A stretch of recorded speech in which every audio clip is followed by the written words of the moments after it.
So, I don't know. I did a little bit of cleaning up last night. It was getting dark. I got that Widowmaker down. Kind of got a mess here. See, I was able to crack one log. See if this comes out.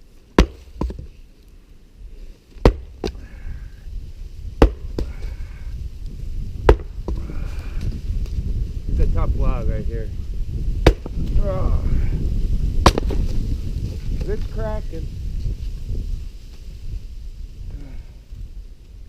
I think what I'm gonna do, you can see I got this up.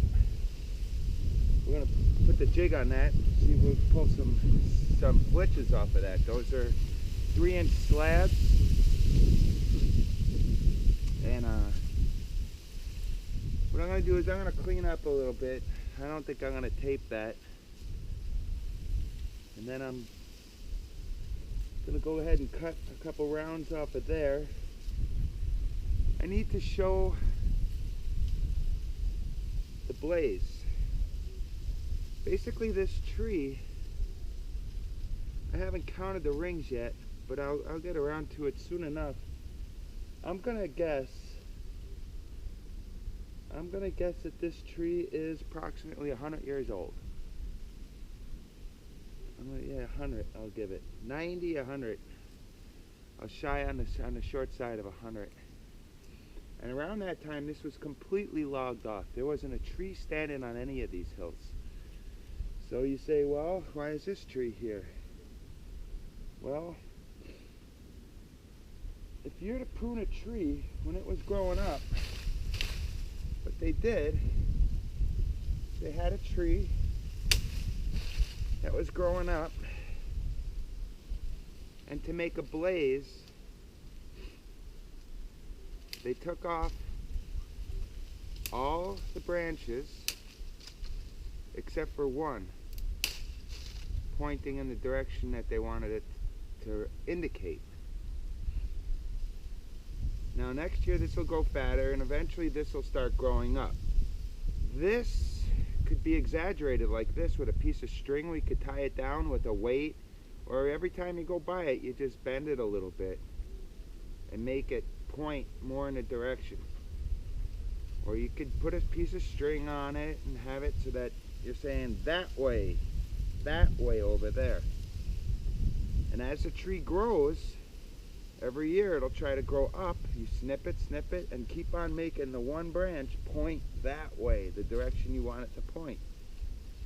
Well, eventually one of these buds at the end is going to grow straight up, like that. It's going to try to go for the light. And then at that point, you snip the end off, and let it grow straight up. Now you have a sign, because that tree is going to grow like that forever. And that's what that tree looks like. When we get down there and take a look at that, the snow has buried it right now. But that is a blaze of all proportion. That is one heck of a blaze. You know the old expression, trailblazer? There's a lot of ways to blaze a trail. One of the ways they did was they took an axe and they just took off some of the bark on one side of just made a patch. And that would show that you were on the trail. Then you can make a mark on either side of the patch indicating that this is where a trail turns. On a blaze like this, this could either indicate that the trail turns, but being where it's situated, it could also be in such a blazing blaze, it could also indicate a point of interest. And the point of interest I'm thinking it's saying is there's only really 2 points of interest in that direction. One would be TV Tower, which is the hill to me, behind me on the left,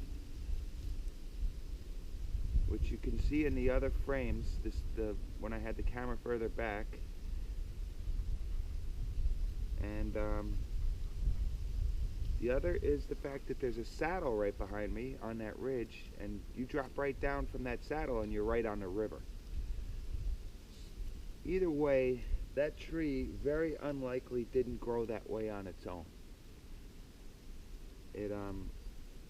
It's possible that another tree could have fell on top of it, smashed it down, but still, if that was the case, it would grow out all on all different sides. That was so deliberate and so profound that that tree was not worth logging when they came down here, when they went to log it, because it had that crooked trunk, and therefore it was left. And it's probably one of the oldest trees on the hill here. A lot of times they'd leave oak on a hillside also because they were highly valued for the acorns, which would provide cattle with a high protein and a high calorie source just before winter. So sometimes they selectively left oaks, and there's a few around here that there's probably a tree that's 150 years old. It's easily this big around. I'm experimenting with a new frame. I'm shooting in 720 right now instead of 1080. I'm hoping that'll give us a clearer picture, a closer picture of what's going on. We're going to mill this and take some slabs, some 3-inch slabs off of it.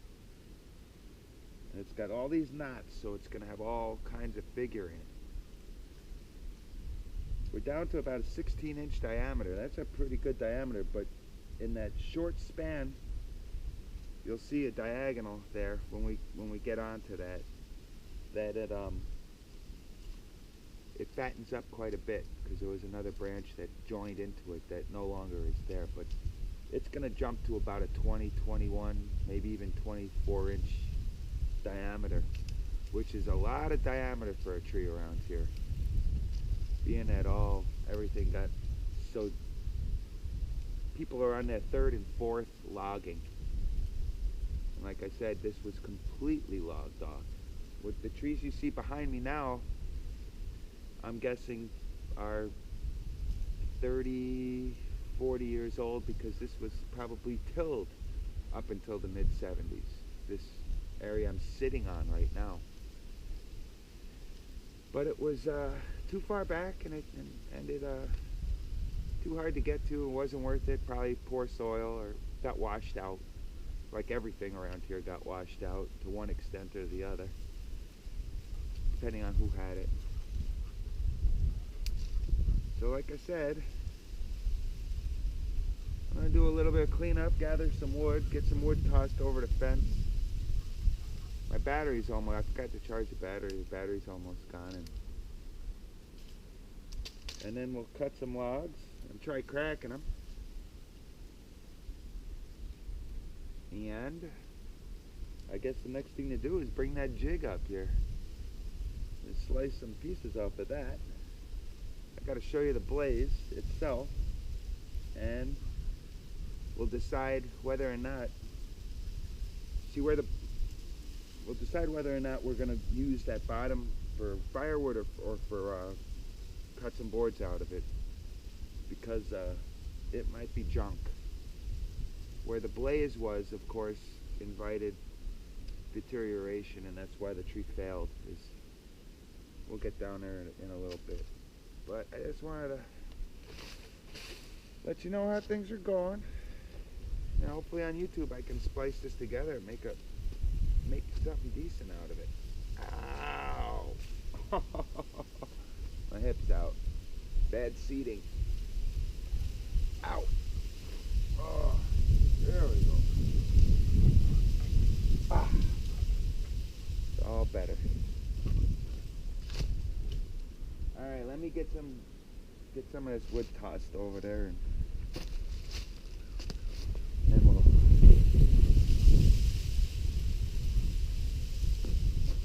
have some more fun with the saws.